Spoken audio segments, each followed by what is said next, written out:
오늘 우리가 읽은 본문 말씀을 가지고 가치 있는 믿음이라는 제목으로 함께 말씀을 나누고자 합니다.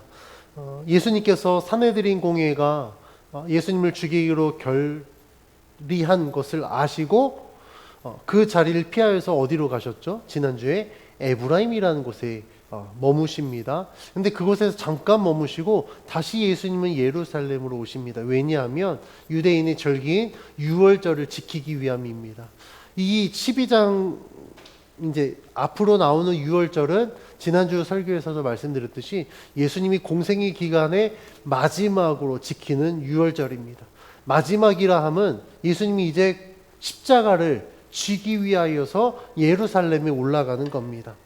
그래서 산헤드린 공회에서 예수님을 죽이기로 결정했다는 이 소식을 듣고 예수님은 에브라임으로 피했다가 다시 이제 예루살렘으로 올라가기 전에 나사로가 살고 있는 이 베다니에 다시 한번 들르십니다. 예수님이 베다니에 도착하셨을 때 나사로의 집에서는 예수님을 맞이할 준비를 합니다. 그래서 나사로와 그의 누이들인 마르다, 마리아가 예수님을 맞이하기 위해서 잔치를 준비합니다. 이 잔치를 준비하는 과정에서 이 세 남매 각자의 성향대로 어떻게 준비하는지 본문 말씀이 이야기하고 있습니다.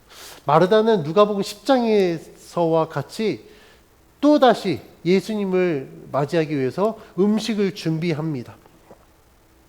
근데 음식을 준비하는 상황은 다른데요. 이 누가복음 10장과 요한복음 12장에 나오는 마르다는요, 좀 다른 모습으로 준비합니다. 왜냐하면 누가복음 10장에서는요, 마르다가 굉장히 분주했거든요. 그래서 10장 40절에 이렇게 기록합니다. 마르다는 준비하는 일이 많아 마음이 분주했다라고 기록하고 있어요. 그러니까 너무 많은 음식도 준비해야 되고, 집도 치워야 되고, 이제 뭐 상도 차려야 되고, 집에 손님 치러 보셨으니까 아시죠? 손님 오면 얼마나 분주합니까? 뭐 그게 우리 집에 식구들이 먹는 거 그냥 뭐 이렇게 담지만 손님 오면 그게 아니잖아요. 그것도 예쁜 거에다가 음식도 평소에 우리가 담는 것처럼 아니고 정갈하게 또 해야 되니까 마음이 막 분주한 거, 할 것 많고 막 시간은 없고, 마르다는 그렇게 분주한 마음이 있었습니다. 그래서 마르다는요, 자신이 막 혼자 일하고 있는데 마리아가 예수님 발치에서 말씀을 듣고 있으니 예수님께 대신 부탁합니다. 예수님, 마리아에게 명하여서 나를 좀 도와주게 해달라고 부탁을 합니다. 그 정도로 마르다는 누가복음에서 굉장히 예민한 상태에 있습니다. 그런데 요한복음 12장에 나오는 마르다는요, 별다른 투정이 없어요. 그러면 마리아가 도와줬는가? 그렇지 않거든요. 그럼에도 불구하고 마르다는 별다른 투정 없이 예수님의 음식을 준비합니다. 이걸 통해서 알 수 있는 건 마르다는 음식을 잘하는구나 라는 것도 알고 있지만 마르다는 굉장히 열심히 있는 성격이 있는 것 같아요. 그러니까 열정이 있기 때문에 예수님 오신다 그러면 자신이 할 수 있는 그 열정을 쏟아 부어서 자신이 할 수 있는 최선의 것으로 예수님을 맞이하는 그런 성향이라는 것을 알 수 있습니다. 그리고 나사로는 그럼 무엇을 했느냐? 나사로는요, 예수님 옆에 앉아 있었습니다. 원래 성향이 그랬는지는 모르겠지만 아마도 여러 가지 상황이 있었을 것 같아요. 지금 나사로가 어떤 상황이었습니까?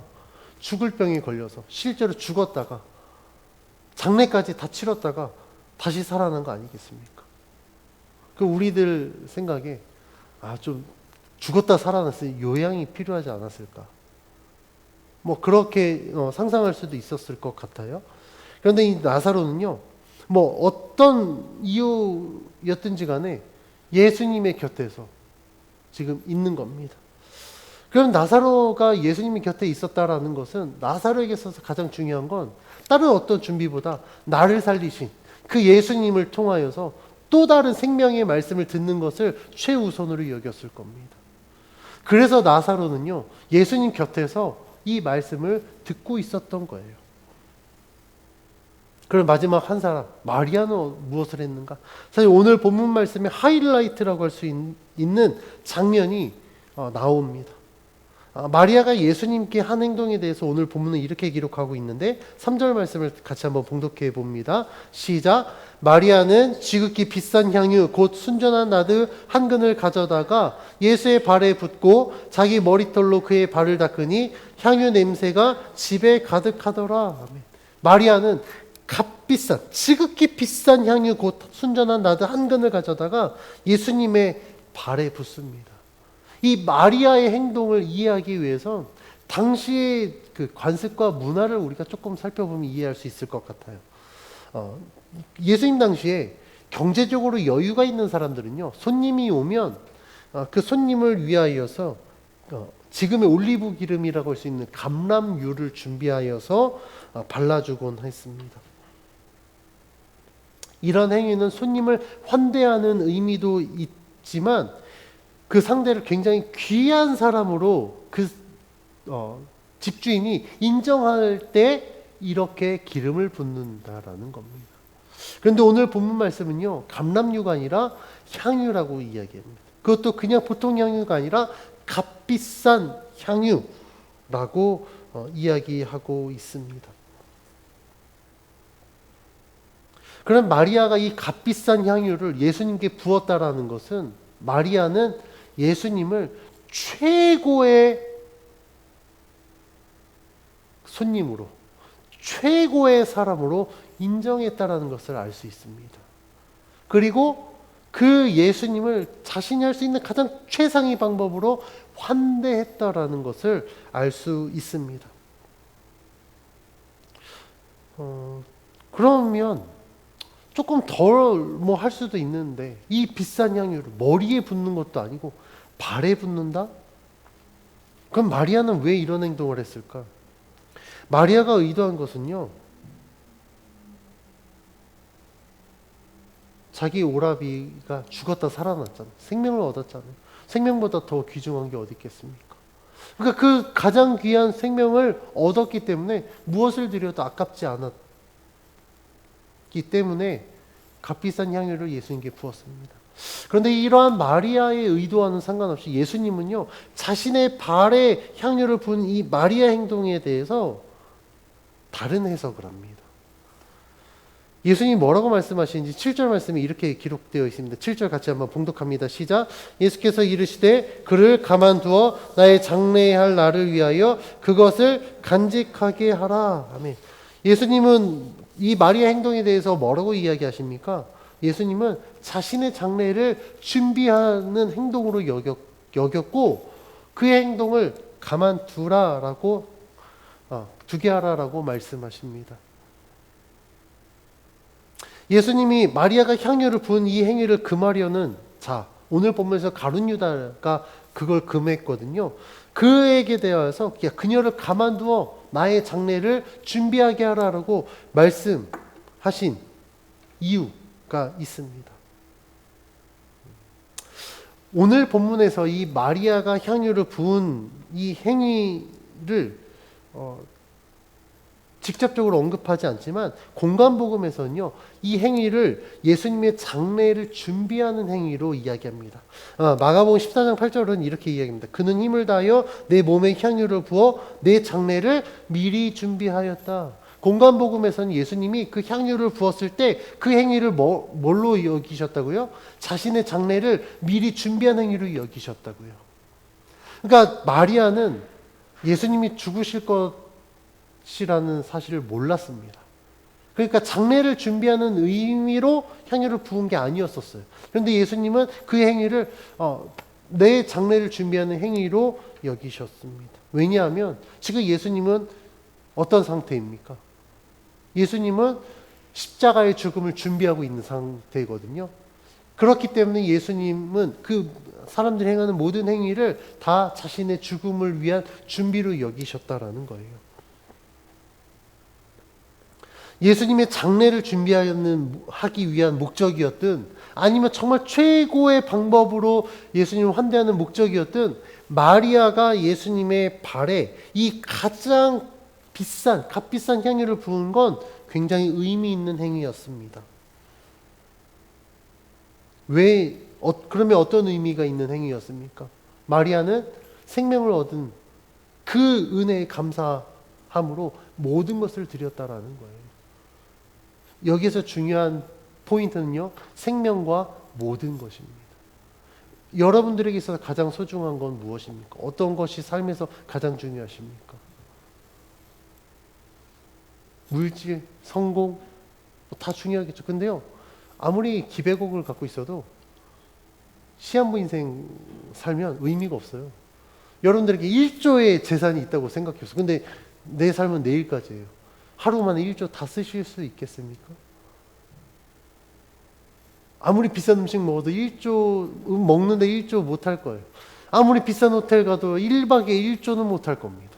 그러니까 의미가 없어요. 그리고 우리들의 삶에 있어서 가장 중요한 것은요, 사실 생명이거든요. 근데 그 생명을 지금 예수 그리스도를 통해서 얻었기 때문에 마리아는 무엇을 드려도 아깝지 않았던 거예요. 무엇을 드려도 생명을 얻는 것에 대한 이 보답으로 다할 수 없었기 때문에 가장 값비싼 향유를 예수님께 부을 수 있었던 겁니다. 그런데 오늘 본문에서는요, 가장 값비싸고 가장 최상의 것으로 예수님께 드린 마리아와 달리 가룟 유다가 등장합니다.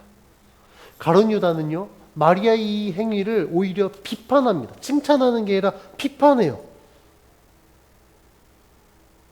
그 가룟 유다는 도대체 어떤 자이길래 비판했을까? 가룟 유다 어떤 자였죠? 예수님을 대적한 자가 아니었습니다. 가룟 유다는요, 예수님의 12 제자 중에 한 사람이었습니다. 그런데 우리가 알고 있지만 가룟 유다는 예수님의 제자였음에도 불구하고 예수님을 팔아넘겼습니다. 그러면 가룟 유다는 왜 그런 행동을 했을까? 그 원인에 대해서 오늘 본문은 이야기하고 있는데, 먼저 가룟 유다가 이 마리아의 행동을 비판하고 정죄한 이유에 대해서 5절 말씀이 이렇게 기록하고 있습니다. 5절 같이 한번 봉독합니다. 시작. 이 향유를 어찌하여 300데나리온에 팔아 가난한 자들에게 주지 아니하였느냐 하니. 아멘. 가룟 유다가 마리아 행동을 비판한 이유는, 야, 그거 너무 비싸. 발에 붓기에는 너무 비싸. 그러면서 그 값을 책정하는데 그 값이 얼마라고요? 300데나리온이라고요. 300데나리온은요, 이때 당시 노동자의 1년치 임금에 해당했습니다. 그럼 지금으로 한번 환산해 볼까요? 노동자가 하루 워낙 많지만 대략 하루 한 10만 원, 일당 10만 원이라고 한번 따져봤을 때 1년치면요, 주 6일을 일한다고 한번 해보자고요. 왜냐면 저희는 예수 믿는 자들이니까 주일은 그래도 빼야 돼서 주 6일을 일한다고 가정했을 때 제가 계산해보니까 대략 한 3천만 원 조금 넘더라고요. 3천만 원짜리 향수를 발에 부었다고 생각해 보시죠. 여러분도 어떻습니까?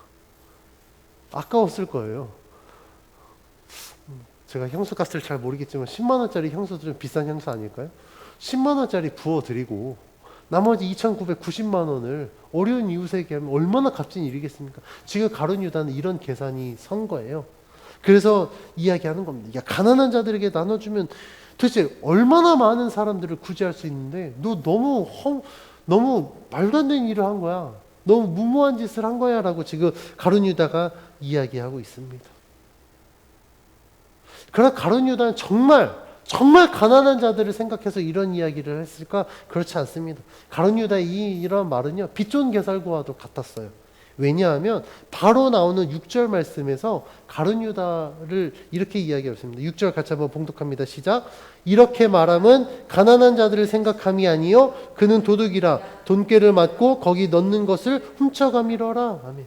진짜 가룟 유다의 의도는 뭐라고요? 가난한 자들을 위해서가 아니었다고요. 뭔가 그런 꿍꿍이가 있었다는 거예요. 그 꿍꿍이에 대해서 6절 말씀은 뭐라고 이야기하고 있냐면 그는 도둑이었다라고 이야기해요. 돈꾀를 맡았는데 거기에 넣는 것을 훔쳐갔다라고 이야기합니다. 가룟 유다는 예수님의 일행이 쓸 공금을 맡은 자였어요. 그러니까 지금으로 따지면 한 총무 아니면 회계 정도 됐겠죠. 그러니까 공금을 맡은 자였던 거예요. 그런데 가룟 유다가 뭐라고요? 그 돈꾀를 맡고 거기에 넣는 것을 어떻게 했다고요? 잘 쓴 게 아니라 훔쳤다고요. 그러니까 아마도 이런 상황이었을 거예요. 예수님이 이제 막 다니니까 예수님 일행을 위해서 누군가가 또 헌금하지 않았겠습니까? 가시는 길에 뭐라도 이제 사드시라고, 또 좋은 곳에 또 숙박할 수 있도록, 아니면 그때 당시 이제 광야도 다녀야 되니까 뭐 지금으로 따지면 이제 텐트 하나 뭐 이렇게 장만할 수 있, 뭐 여러 가지 성금들이 모였을 거예요. 그걸 예수님이 집행할 수는 없잖아요. 그러니까 그 중에 아마 누군가를 뽑았는데 그게 가룟 유다였을 겁니다. 그럼 오늘 본문 말씀대로라고 한다면 100만 원이 들어오면 한 20만 원 인마이 포켓하고 80만 원 공금으로 쓰고 이랬던 거예요. 근데 한번 생각해 보십시오. 이런 계산을 했던 가룟 유다라고 한다면 3천만 원을 가난한 자들을 위해서 써달라고 마리아가 헌금했을 때, 야, 3천만 원 중에 얼마를 내가 또 할 수 이런 계산이 있었기 때문에, 야, 그걸 어떻게 그 아까운 걸 예수님 말에 이렇게 지금 가룟 유다가 이야기했다라는 겁니다. 그러니까 진짜 그게 더 많은 가난한 자들을 위해서 쓸 수 있었는데 허비했다라고 생각하고 나무란 게 아니었다라는 거예요.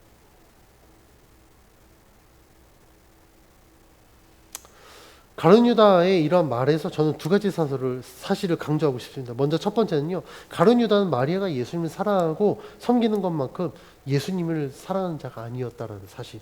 그리고 두 번째는요, 선행을 위장해서 자신의 욕심을 채우는 자라는 사실입니다.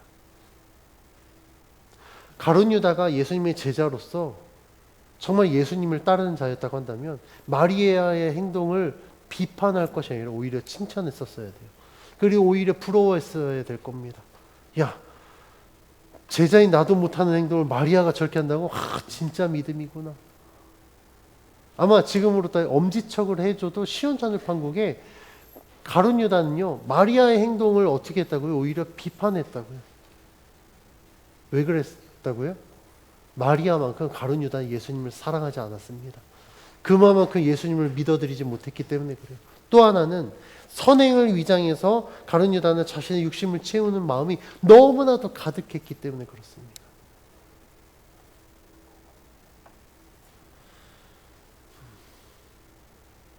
그런 마음이 있다 보니 요한복음은 가룟 유다에 대해서 그는 도둑이다라고 이야기하고 있는 거예요.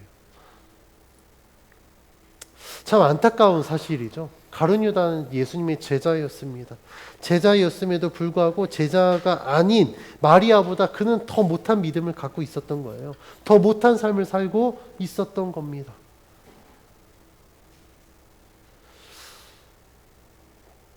저는 이러한 가룟 유다의 모습이 너무나도 안타까운 거예요. 왜냐하면 마리아보다 가룟 유다는 예수님께 더 많은 가르침을 받았습니다. 그리고 더 많은 경험들을 직접 했거든요. 그리고 근거리에서 예수님을 모시는 자였습니다. 서당계 3년이면 풍어를 읊는다는 우리나라 속담이 있죠. 가룟 유다 딱 예수님과 공생애 3년을 같이 했습니다. 아니, 걔도 서당계면 풍어를 읊는데 예수님과 3년이었으면 저는 정말 당대를 변화시킬 수 있는 어마어마한 사람이 될 수 있을 거라고 저는 믿어요. 왜냐하면 베드로가 그랬잖아요. 베드로가 사도가 되고 예루살렘 초대교회를 이끌었고 얼마나 대단한 사역을 했습니까? 충분히 그럴 가능성이 있었던 가룟 유다였지만 가룟 유다는요, 마리아보다 더 못한 믿음을 가진 자였습니다.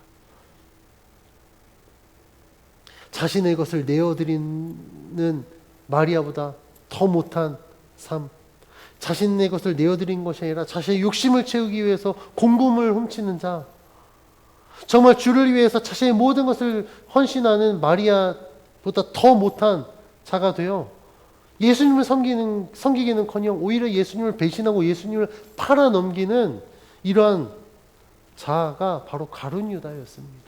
제자라고 하기에는 너무나도 거리가 먼 예수님을 따르지 않는 삶을 살았던 가룟 유다였습니다. 그렇다면 마리아와 가룟 유다 왜 이렇게 다른 모습이 있었을까?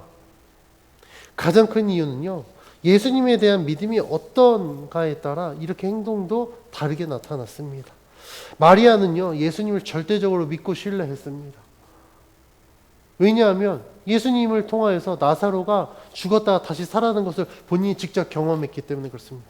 그 전에도 마리아는 이미 예수님을 너무나도 사랑하고 예수님을 따르는 믿음을 갖고 있었습니다.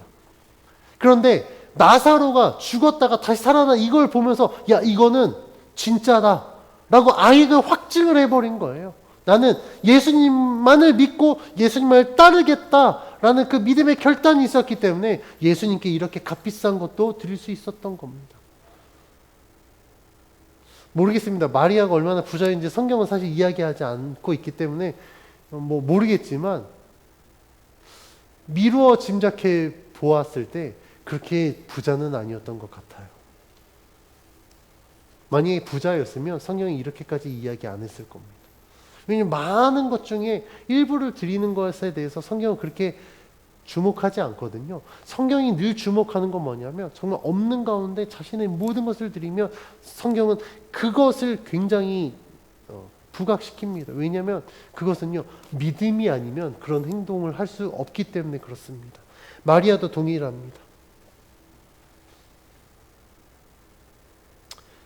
반면 가룟 유다는 어떻습니까? 가룟 유다는요, 그만큼 믿음을 갖고 있지 않았습니다. 그렇다 보니 예수님을 따르고 예수님을 섬기는 삶을 사는 것이 아니라 예수님을 오히려 자신의 이익 수단으로 여겼던 거예요.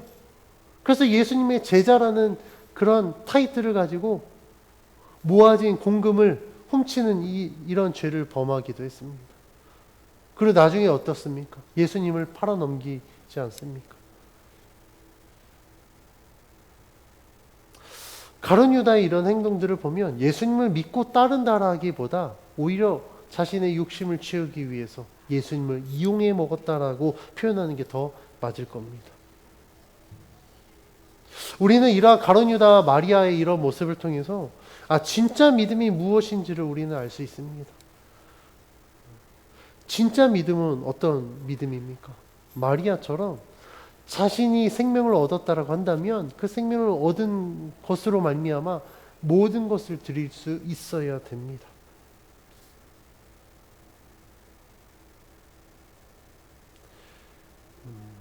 마리아는요, 예수님을 통해서 자신이 가장 값진 것을 얻을 수 있을 것이라는 믿음의 확신이 있었습니다.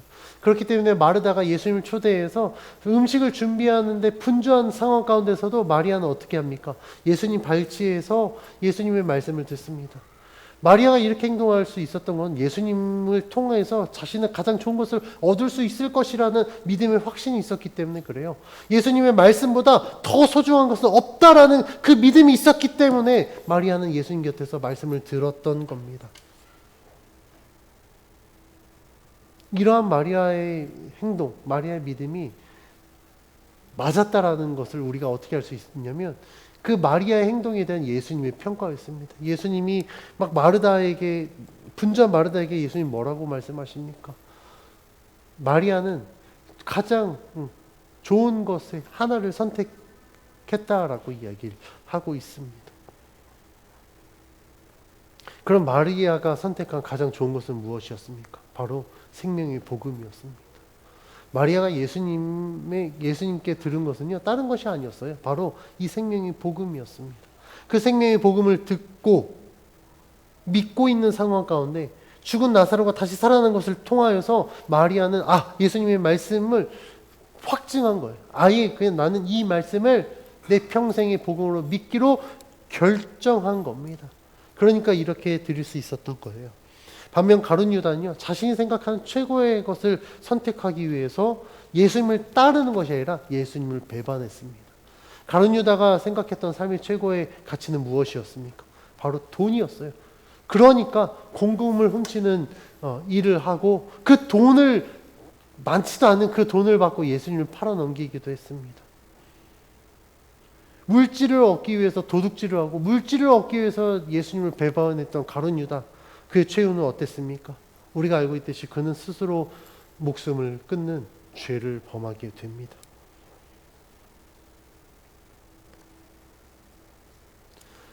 그러니까 믿음이 어떤 믿음이냐에 따라 얻게 되는 결실도 분명한 차이가 있습니다. 근데 오늘 본문을 통해서 우리가 알아야 될 사실은요, 마리아도 가룟 유다도 모두 다 예수님을 믿었다라는 거예요. 어찌 보면 가룟 유다는 마리아보다 더 많은 시간을 예수님과 함께 보냈고 더 가까운 거리에서 더 많은 것들을 경험할 수 있었습니다.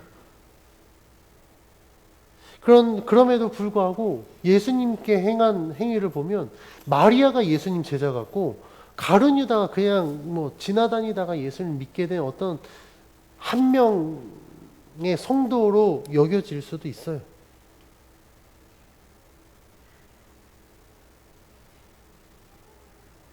이걸 통해서 우리가 알아야 될 것은 무엇이냐면 모두가 예수님을 믿는다고 해서 모두가 다 온전한 믿음을 갖는 것은 아니라는 사실입니다.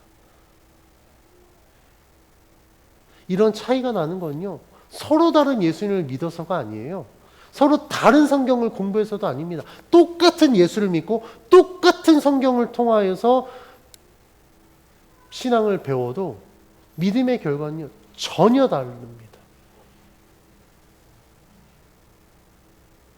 이런 차이에 대해서 저는 원인을 진단해 보자면 이런 차이가 나는 건요, 하나님을 얼마나 사랑하느냐 그 사모함에 따라 이런 차이가 나타납니다.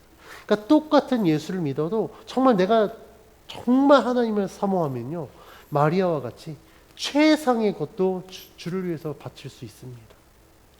그런데 내가 예수를 믿는다고 하는데 여러 마음이 있는 거예요. 하나님도 사랑하고 세상도 사랑하고 사람도 사랑하고 노는 것도 사랑하고 여러 가지가 있으면 어떻겠습니까? 분산되거든요. 우리는 하나님이 아니기 때문에 100 이렇게 사랑할 수 없어요. 100에서 5개를 사랑하면 20, 20이지 100을 다 사랑할 수 없습니다. 그렇다 보니 똑같이 예수를 믿는다고 해도 온전히 예수님을 믿는 것과 세상도 사랑하고 예수님도 사랑하고 그렇게 분산되는 믿음은 전혀 다르다라는 거예요. 마리아는 우리가 성경 말씀을 통해 보면 마리아는 정말 전심으로 예수님을 사모하는 믿음을 갖고 있었습니다. 그래서 자신의 집에 예수님이 오셨을 때 예수님을 위해서 다른 거 준비하는 것도 좋지만 제일 중요한 거 자신이 가장 믿고 신뢰하는 예수님을 통해서 그 말씀을 더 듣고 싶었던 거예요. 더 주를 향한 그 믿음을 더 온전케 하기 위해서 예수님의 말씀을 들었습니다. 그리고 그 예수님께 정말 이 300데나리온 어마어마한 가격의 향유일지라도 주님께 붓는 것을 아까워하지 않았습니다. 왜냐하면 그 향유보다 더 소중한, 더 가치 있는 생명을 얻었기 때문에 그렇습니다. 반면 가룟 유다는요, 겉으로는 예수님을 믿는 것 같지만 속으로는 예수님을 믿지 않았어요.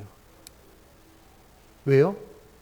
가룟 유다의 삶의 중심에는요, 하나님보다 더 소중한 물질이 자리 잡았기 때문에 그렇습니다. 가룟 유다가 예수님을 사랑한다고 고백 안 했을까요? 가룟 유다도 예수님 사랑한다고 고백했을 겁니다. 그런데 그 사랑은요, 가짜였던 거예요. 진짜 사랑하는 게 아니라 사랑하는 척하고 진짜 사랑하는 건 예수님이 아닌 물질이었기 때문에 제자였음에도 불구하고 훔치는 도둑질을 하고 심지어는 예수님을 배신하는 일도 했습니다.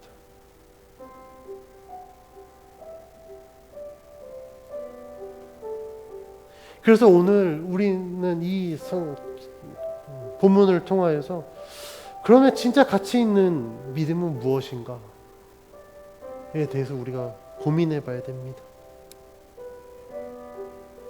여러분 진짜 가치 있는 믿음이 무엇이라고 생각합니까? 성경에서는요, 이 믿음과 늘 결부되는 게 있습니다. 그것은 무엇이냐면 바로 생명이에요. 자, 우리가 예수 믿는 이유가 뭐죠? 예수 믿는 이유가 성공하려고요? 돈 많이 벌려고요? 아닙니다.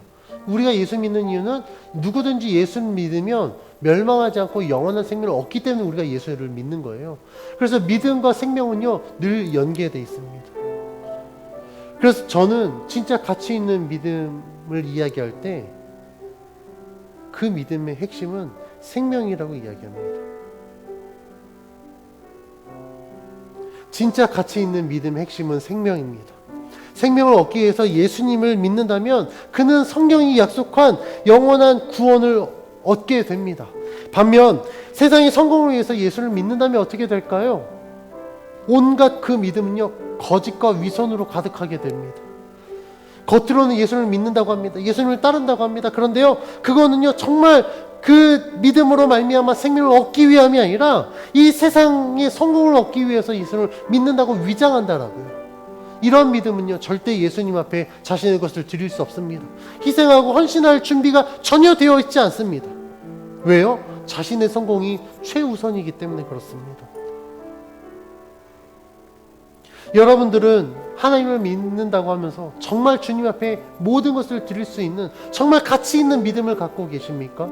아니면 나는 이걸 정말 믿음이라고 생각했는데 오늘 말씀을 보니까 마리아보다 가룟 유다에 더 가까운 믿음을 갖고 있어라고 생각하고 있습니까? 오늘 본문은 우리에게 진짜 가치 있는 믿음이 무엇인지 분명하게 말씀하고 있습니다. 가치 있는 믿음은요, 주를 위하여서 자신의 모든 것을 드릴 수 있는 믿음입니다. 마리아는요, 죽은 나사로가 다시 살아난 사건을 통해서 예수님을 진짜 잘 믿으면 예수님을 통해서 생명을 얻을 수 있구나라는 것을 확증했습니다. 그래서 모든 것을 드릴 수 있었던 거예요.